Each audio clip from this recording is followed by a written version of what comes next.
भी कहना ये अपने आप में महत्वपूर्ण हो जाता है, क्योंकि अगर आप देखें इस पूरी परिस्थिति को तो जो चौंकाने वाली भविष्यवाणी है वो क्या है ये भी आप समझिए। कियोसाकी ने क्या आंकड़े दिए हैं उस बात को भी आपको हम बता देते हैं कि क्या कहा गया है। बिटकॉइन की कीमत लगभग $7.5 लाख तक पहुंच सकती है, ये बात इनकी तरफ से कही गई है कियोसाकी की तरफ से। अभी बिटकॉइन करीब $70,000 के आसपास ट्रेड कर रहा है अभी की कीमत में जो है, और किस तरह से कीमत में बदलाव आएगा ये बड़े दावे इनकी तरफ से किए गए हैं कियोसाकी की तरफ से, यानी बिटकॉइन में करीब 10 गुना बढ़ोतरी होगी, ये बात इनकी तरफ से कही जा रही है। गोल्ड $35,000 प्रति औंस और सिल्वर $200 प्रति औंस तक जा सकता है। सोने और चांदी को लेकर भी इनकी जो भविष्यवाणी है वो सामने आई है। इसके अलावा आपको बता दें कि अगर ये भविष्यवाणी सही होती है तो आप समझिए कि बाजार कितना ज्यादा बदल सकता है, जो बाजार है उसमें किस तरीके के बदलाव जो है वो देखने को मिल सकते हैं। हालांकि ये जो दावे इनकी तरफ से किए गए हैं उसका आधार भी इन्होंने बताया है कि किस तरीके से जो पिछले कुछ समय में बाजार है वो बदला है, किस तरीके से बाजार में जो चेंजेस हैं वो देखने को मिले हैं, और अगर ऐसा ही रहा तो आने वाले समय में जो पूरी परिस्थिति है वो बदलती हुई नजर आएगी। क्योंकि आपको याद होगा तो सिर्फ आप 1 से 1.5 साल के अंदर में देखिए कि सोने और चांदी में कितना ज्यादा परिवर्तन आया है। जो बिटकॉइन है उस पर जो भरोसा है वो कहीं ज्यादा लोगों का बढ़ा है। इनफैक्ट आपको बता दें कि जो डिजिटल करेंसी है उस पर भी भरोसा बढ़ रहा है। जो चांदी है वो अचानक से बहुत ज्यादा बढ़ गई थी। कुल मिलाकर अब आप ये समझिए कि सोने और चांदी और बिटकॉइन मुद्रास्फीति से सुरक्षा है, ये तीनों ही संपत्ति महंगाई और कागजी नोटों की वैल्यू घटने पर सुरक्षा प्रदान करते हैं, ऐसा माना जाता है इन तीनों के लिए। बिटकॉइन जैसे विकेंद्रीकृत असेट्स पर सरकारों का सीधा नियंत्रण नहीं होता है और जो निवेशकों का भरोसा जो है वो बढ़ाता है। मतलब कि ऐसा नहीं लगता कि सरकार अगर इधर उधर गई तो इसको कुछ होगा। आगामी आर्थिक बुलबुला फूटने के बाद सोना चांदी और बिटकॉइन की कीमतें नई ऊंचाइयों पर पहुंचेंगी, ये बात भी कही जा रही है इनकी तरफ से।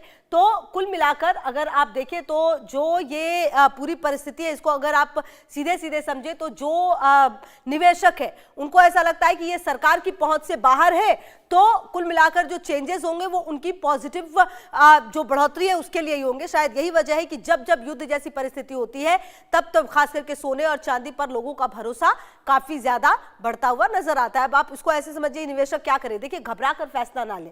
मतलब अगर आप आज सोना जो है 12,000 कम हुआ तो ऐसा ना हो कि आप एकदम सोने की तरफ ही चले जाए, बहुत ही सोच समझकर फैसला लेना है। पोर्टफोलियो डाइवर्सिफिकेशन जो है वो रखना है आपको, और ये बहुत ज्यादा जरूरी है। रिस्क समझकर निवेश करिए, मतलब कि कितना रिस्क हो सकता है उसको समझकर ही निवेश करें, घबरा कर फैसले ना लें। ये बहुत ज्यादा जरूरी है कि आप घबरा कर कोई भी फैसला ना लें। और कहीं ना कहीं जो ये पूरी परिस्थिति आप अगर देख रहे हैं तो इसमें आपको बहुत ही सोच समझकर निर्णय लेने की जरूरत है। बहुत ही सोच समझकर एक एक का जो निवेश है अपने पैसे का वो करने की जरूरत होगी। स्टॉक मार्केट ओवर वैल्यूड है। जी हाँ, देखिए कियोसाकी जो है वो क्या कह रहे हैं कि स्टॉक मार्केट जो है वो ओवर वैल्यूड है, मतलब इसको बहुत ज्यादा वैल्यू किया गया है। बॉन्ड मार्केट दबाव में है, ये भी इनकी तरफ से जो बातें हैं वो कही गई है कियोसाकी की तरफ से। फिएट करेंसी यानी कागजी पैसे की वैल्यू लगातार गिर रही है, ये भी कहा गया है। स्टॉक मार्केट ओवर वैल्यूड है। तो कुछ बातें जो है इनकी तरफ से कही गई है, हालांकि इन बातों में और इन दावों को किस तरीके से जो निवेशक हैं वो लेते हैं, कितना भरोसा निवेशकों का इनकी बातों पर होता है, ये भी देखना आने वाले समय में दिलचस्प होगा। हालांकि सोने और चांदी की कीमतों ने तो जो रिकॉर्ड साबित किया है अपने आप को पिछले साल से लेकर अब तक में, वो अपने आप में काफी बड़ा रिकॉर्ड है। और अब देखिए कि शेयर बाजार को ही आप समझे तो हर दिन एक अलग सरप्राइज जो है वो शेयर बाजार की तरफ से दिया जाता है। और कल ही अगर आप देखें तो सोने और चांदी के भाव में जबरदस्त जो गिरावट है वो देखने को मिली थी। और ऐसे में अगर आप आज की बात करें तो अब आज भी देखिए कि सेंसेक्स 1300 अंक चढ़कर 74,000 पर पहुंचा है। निफ्टी भी 400 अंक की तेजी के साथ देखी गई है, जबकि बैंकिंग और ऑटो सेक्टर के शेयर में भी सबसे ज्यादा खरीदारी हुई है। तो कुल मिलाकर आपको बता दें कि आज भी अगर आप देखें तो एशियाई बाजार में तेजी देखने को मिली है, लेकिन जो पिछले कुछ समय से सोने और चांदी को लेकर जो स्थिति है वो पूरी तरह से अलग नजर आई है। और जो निवेशकों का भरोसा है वो एक तरह से आप कह सकते हैं कि सोने और चांदी पर बढ़ा है, और युद्ध के समय में बहुत ज्यादा जो भरोसा है वो और बढ़ता हुआ भी नजर आता है। तो आपको बताएं कि ये पूरी परिस्थिति अगर आप देखें बाजार की, तो बाजार में सोच समझकर पैसे लगाना बहुत ज़्यादा ज़रूरी हो जाता है। बाजार में आप कभी भी घबरा कर फैसला जो है अगर लेंगे तो फिर वो आपके लिए गलत साबित हो सकता है। इसीलिए जो एक्सपर्ट्स हैं वो लगातार यही कहते हैं कि बाजार में भी बहुत सोच समझकर इन्वेस्ट करने की जरूरत है। हालांकि जो कियोसाकी की तरफ से तमाम दावे किए गए हैं, अब इस पर देखना ये होगा कि क्या निवेशक जो है उससे कितना ज्यादा इत्तेफाक रखते हैं। हालांकि जो फिलहाल बाजार है वो किस तरीके से आगे बढ़ा है वो आप देख सकते हैं।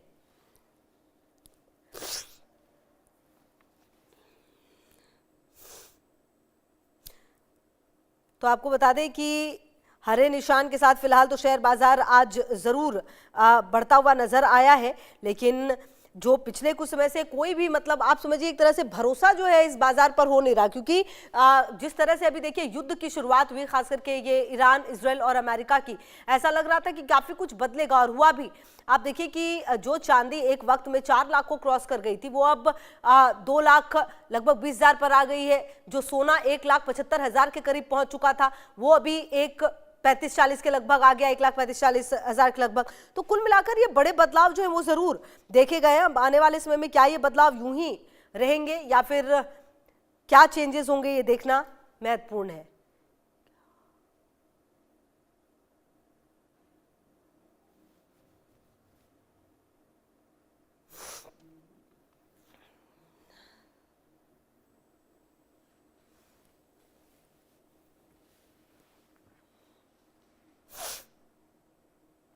तो अगर आप सिर्फ आज की बात करें तो हफ्ते के दूसरे कारोबारी दिन मंगलवार को घरेलू बाजार बढ़त के साथ बंद हुआ है और बेंचमार्क सूचकांक सेंसेक्स और निफ्टी में करीब 2% की तेजी भी दर्ज की गई है।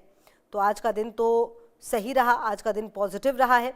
वहीं इन सब के बीच आप देखिए कि क्रूड की कीमतें लगातार 4% से बढ़कर $104 प्रति बैरल हो चुकी है अमेरिका और इजराइल की जंग के बीच में। और डॉलर के मुकाबले जो रुपया है वो 34 पैसे चढ़कर 93.64 पर खुला है। भारतीय रुपए की शुरुआत भी मजबूती से हुई है डॉलर के मुकाबले और पिछला कारोबारी दिन 93.98 के स्तर पर यह बंद हुआ था। बाजार में डॉलर की कमजोरी का असर रुपए पर दिख भी रहा है। तो मार्केट का हाल जो है अगर आप देखें तो काफ़ी कुछ चेंजेस नज़र आ रहे हैं और कल बड़ी गिरावट जो है वो बाजार में देखी गई थी, वहीं आज हरे निशान पर सब कुछ नज़र आ रहा है।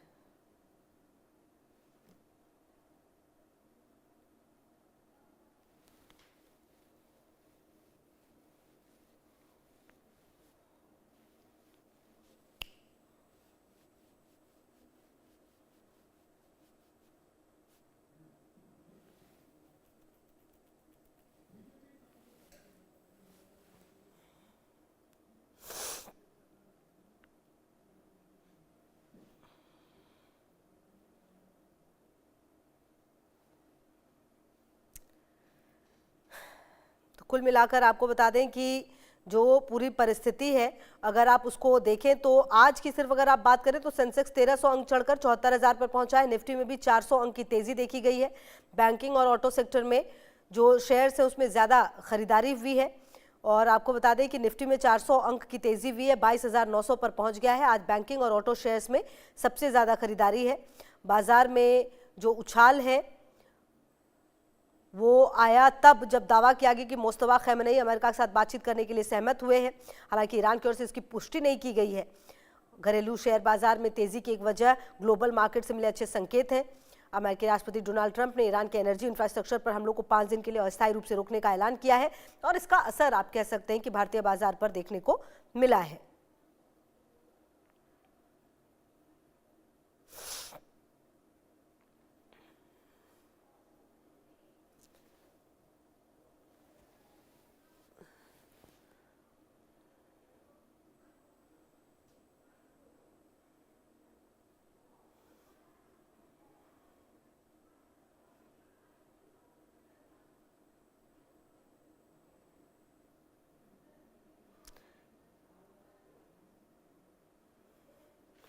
और मेरे साथ योगेश सिंघल जी जुड़ गए हैं, ज्वेल मार्केट एक्सपर्ट है। बहुत स्वागत है योगेश जी आपका। अच्छा सर, जो कल हमने देखा सोने और चांदी के दामों को लेकर जो बड़ा मतलब चेंज जो है वो नजर आया, हालांकि आज ऐसा कोई चेंज बड़ा नजर नहीं आया है। इसके अलावा भी जो शेयर बाजार है इसको लेकर भी लगातार तमाम बातें कही गई है। लेकिन क्या माना जाए सर कि पिछले कुछ समय से अगर युद्ध की परिस्थिति को देखें तो जो भरोसा है वो बिटकॉइन पर, गोल्ड पर और सिल्वर पर बढ़ा है निवेशकों का? देखिए, भरोसा बढ़ने की बात नहीं है। ये देखिए आप सिनेरियो कि सोना 50,000 रुपये 2022 में था, तो ये 1.5 लाख 2 लाख रुपए तक क्यों पहुंचा? 1,93,000 रुपए का हाई इसने 2025 में लगाया था। उसका कारण था यूरोपियन सेंट्रल बैंकों की खरीदारी। अब वो खरीदारी कंप्लीट हो चुकी है। उसके अलावा सुनेरियो युद्ध का सुनेरियो है। दूसरा क्रूड ऑयल का है। क्रूड ऑयल में डॉलर की डिमांड बढ़ने से डॉलर इंडेक्स मजबूत हुआ है। उसके कारण सोने चांदी पे दबाव आया है। दूसरा 31 तारीख को कटान है ये सोने का, वायदा कारोबार का। तो ये सारे फैक्टर मिल के सोने पे दबाव बनाए हुए थे, जिसका असर था कि कल ऑल टाइम लो, जो इतने सालों में जो लो लगा 1,30,000 रुपए का सोने में, और चांदी में तकरीबन 1,99,000 रुपए। बिल्कुल। अच्छा योगेश जी, ये जो बाजार से संकेत मिल रहे हैं, इस संकेत को आप कैसे देखते हैं? क्या ये पॉजिटिव संकेत है या फिर इसको ये माना जाए कि निवेशकों के लिए बहुत ही सोच समझकर फैसला लेने का वक्त है अभी? देखिए, कल जो मंदी लगी थी वो बहुत ही, मैंने कल भी कहा था कई टीवी चैनल पे कि ये बहुत ही अच्छा अपॉर्चुनिटी है, ये आंधी के आम है, इनको जो है ना लूट लीजिए। इन भाव में सोना चांदी खरीदने का समय था, क्योंकि यहाँ से एकदम से लगातार सोना चांदी नहीं गिरते कभी भी। तो एक बार बाउंस बैक करेंगे, ऊपर में जाएंगे तो प्रॉफिट टेकिंग कर लीजिए। अभी 1,30,000 रुपये सोने में लगा था, जो 1,40,000 रुपये, यानी कि कल से अब तक 10% की तेजी आ चुकी है। 10,000 रुपये प्रति 10 ग्राम। चांदी में भी 27,000 रुपये किलो की तेजी आ चुकी है। तो ये एक तरफा नहीं चलता। सोना चांदी ग्राफ बना के ऊपर नीचे वॉलेटाइल बाजार रहता है, उसके बाद गिरता है। फिर नई नई खबरें आ जाती हैं, कभी ईरान की संधि हो रही है अमेरिका से, कभी टूट गई है। तो ये सारे फैक्टर होते हैं जो सोने में उतार चढ़ाव को पैदा करते हैं। अच्छा सर, अगर किसी को अभी गोल्ड और सिल्वर में निवेश करना हो, मतलब कोई अगर ये सोचे कि चलो चांदी तो भाई वो भी दौर आया था जो बजट आने वाला था देश का, उससे एक दिन पहले 4 लाख को भी क्रॉस कर गई थी चांदी। वो चांदी अगर अभी 2.30 2.35 तक आ रही है, तो क्या लोग ये भी सोच सकते हैं कि ये बहुत अच्छा समय है चांदी लेने का? क्या ये सही समय होगा? ऐसा सोचना क्या सही है एक आम आदमी के लिए? देखिए, चांदी में इन्वेस्टमेंट की राय अभी मैं नहीं दूंगा, क्योंकि चांदी का रेशो अभी भी सोने के मुकाबले ज्यादा है। जब भी चांदी में निवेश करना हो तो निवेशक को ध्यान रखना चाहिए कि 10 ग्राम सोने की जो कीमत है, उसमें 1 किलो अगर चांदी आती है तो उसमें निवेश करना चाहिए। यदि कम आती है, 800 ग्राम 600 ग्राम 500 ग्राम आती है, तो उसमें प्रॉफिट टेकिंग करके बाहर निकल आना चाहिए। उसके बदले में सोने में इन्वेस्ट कर देना चाहिए। तो अभी चांदी 2.25 लाख रुपए 2,27,000 रुपये है, और सोने का भाव तकरीबन 1,40,000। तो कहीं ना कहीं ये रेशो अभी ज्यादा है, तो इसमें इन्वेस्टमेंट चांदी के अंदर नहीं करना चाहिए। अच्छा और सर, अगर ये बिटकॉइन को लेकर जो दावे लगातार, अच्छा फाइनेंशियल बबल की बात की जा रही है कि ये भी आ सकता है कि ओसाकी जो है एक बड़े एक्सपर्ट, उनकी तरफ से भी ये कहा गया, इसको आप कितना मानते हैं कि क्या ऐसा कुछ होगा? देखिए, बिटकॉइन एक ऐसी करेंसी है जो हवा में है, जिसकी कोई जवाबदारी नहीं है, गवर्नमेंट से अप्रूव्ड नहीं है। उसमें पैसा लगा दिया तो वो वाला बात हो गया कि किसको, अननोन आदमी को, जैसे हम लोग ये जो हाउस अरेस्ट हो जाते हैं इसमें कंप्यूटर पे, तो वो वाली कहानी हो जाती है। तो हम बिटकॉइन में विश्वास नहीं रखते हैं, क्योंकि वो करेंसी जो वैधानिक हो और जिसकी जवाबदेही हो, जिसके बारे में बातचीत कर सकते हैं। बिटकॉइन में कहाँ पैसा लगता है, कैसे लगता है, कहाँ से निकालना है, कब बेचना है, तो ये एक अंडरवर्ल्ड की तरह से है। तो ये इससे बचना चाहिए। हमारी भारत सरकार भी इसको महत्व नहीं देती है। तो हम सोने चांदी में निवेश करें, या शेयर बाजार में निवेश करें, या ETF के द्वारा निवेश करें, यही निवेश ज्यादा अच्छा है। बिटकॉइन की राय हम नहीं देते अपने निवेशकों को। अच्छा ये जो पूरी स्थिति चल रही है योगेश जी, ये जो हमने देखा है युद्ध के दौरान, मतलब जैसे सब कुछ शुरू हुआ है और जैसे जब भी ट्रम्प की तरफ से ये कहा जाता है कि हाँ बातचीत होगी, मुस्तफा खेमनेई बातचीत के लिए तैयार हो गए, तो फिर बाजार जो है हमारा ऐसे रिएक्ट कर रहा है। कुल मिलाकर डिपेंडेंसी क्या बहुत ज्यादा है इस युद्ध पर भी बाजार की? देखिए, इसमें युद्ध में सिर्फ गैस और क्रूड ऑयल का इम्पैक्ट आ रहा है। सोने चांदी पे इसका नेगेटिव इम्पैक्ट है। क्रूड ऑयल बढ़ रहा है, तो जैसे मैंने बताया कि डॉलर, जैसे 60 रुपए का डॉलर होता था प्रति बैरल का, अब वो 120 रुपए 110 रुपए आ गया है। तो दुगनी खपत डॉलर की हो गई है। लेकिन डॉलर के ऊपर डिपेंडेंसी भविष्य में सब देश करेंगे, ऐसा विश्वास अमेरिका ने खो दिया है। तो सभी लोग सोने पे ही विश्वास करेंगे।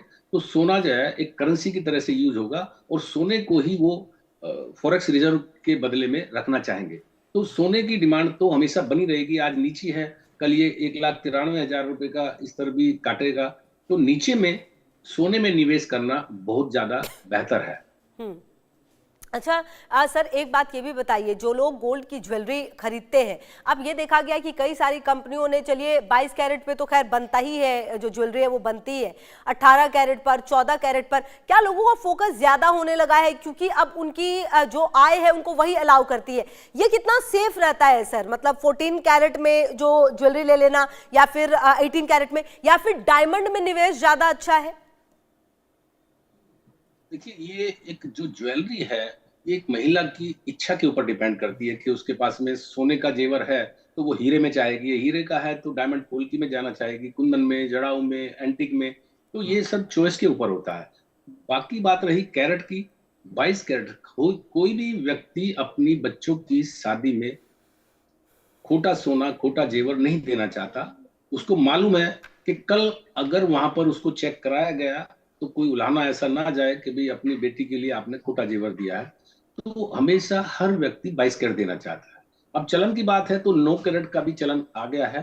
9 कैरेट का भारत सरकार ने, BIS ने वो दिया है हमारे को कि भी 9 कैरेट का भी आप जेवर बेच सकते हैं, और मार्केट में धीरे धीरे वो पनप रहा है। तो वो जेवर कहीं ना कहीं गिफ्ट आइटम में, जैसे पहले 21,000 रुपए का कोई सामान देना है, गिफ्ट देना है, तो 21,000 में बहुत अच्छी 9 कैरेट की अंगूठी आ जाती है। 51,000 रुपए का देना है, उसके अंदर भी चेन आ जाती है, और भी कई आइटमें आ जाती हैं। तो गिफ्टिंग पर्पज से ये 9 कैरेट और 14 कैरेट चलेगा। डायमंड में 14 और 18 कैरेट चलता है, और 18 और 22 कैरेट और 20 कैरेट ये गोल्ड की ज्वेलरी में चलता है। तो ये सब हालात के हिसाब से भाव जरूर बढ़े हैं, अप्रोच से बाहर हुए हैं, लेकिन कहीं ना कहीं अभी भाव में 30% का तो कम से कम सोने में मंदा आ चुका है। तो अब लोगों की अप्रोच में भी आ जाएंगे। तो हर व्यक्ति अपने सुविधा अनुसार, अपने बजट अनुसार, अपने गिफ्टिंग में देना है या अपनी बच्चियों को देना है, तो उसके अनुसार ही कैरेट का वो चूज करते हैं। अच्छा योगेश जी, ये भी एक बात है कि चांदी, मतलब कल तक जो चांदी सोने के साथ, मतलब अगर सोने की कीमत 10 ग्राम की कीमत 70,000 होती थी, तो चांदी ऐसा होता था कि 1 किलो की कीमत 70,000 होगी, 75,000 होगी, मतलब ऐसा ही था। ये जो बड़ा चेंज चांदी में देखा गया है, क्या चांदी के प्रति लोगों का नजरिया बदला है? जो चांदी को लेकर जो देश की सरकारें हैं, क्या उसका नजरिया बदला है? चांदी अब सिर्फ एक ज्वेलरी नहीं बल्कि एक ऐसा आइटम बन गया है जिसका यूज अब बहुत सारे पर्पज से होगा आने वाले समय में और भी। देखिए, चांदी एक साल में 4,30,000 पहुंच गई। पिछली दिवाली की बात करते, एक साल पहले की बात करें तो 1 लाख रुपए थी, और बढ़ के एक साल बाद 4,30,000 रुपए हो गई।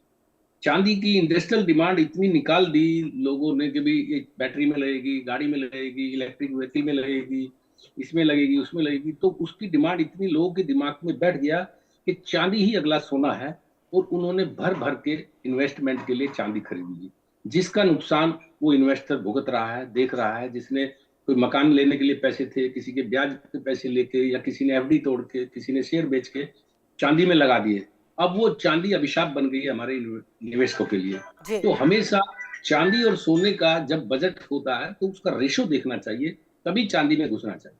चांदी नो डाउट बहुत अच्छी धातु है, इसका इंडस्ट्रियल भी डिमांड रहेगी, कहीं भी कोई सोने के बराबर ही है इसकी वैल्यू भी, लेकिन एकदम से रेशो बढ़ने में वहां पर निवेशक को नुकसान से बचना चाहिए। ठीक है, बहुत शुक्रिया योगेश जी आपका हमारे साथ जुड़ने के लिए और बातचीत करने के लिए। तो देखिए, कुल मिलाकर सोने और चांदी की कीमतों में जो ये बड़ा बदलाव आया है, इसने निवेशकों की सोच का तरीका भी बदल दिया है। आने वाले समय में देखना ये महत्वपूर्ण होगा कि किस तरीके से ये जो पूरा बदलाव है वो नजर आएगा, और किस तरह से निवेशकों का भरोसा जो है वो और बढ़ेगा। बहरहाल तमाम खबरों पर नजर आप रहिए हमारे साथ, देखते रहिए इंडिया न्यूज।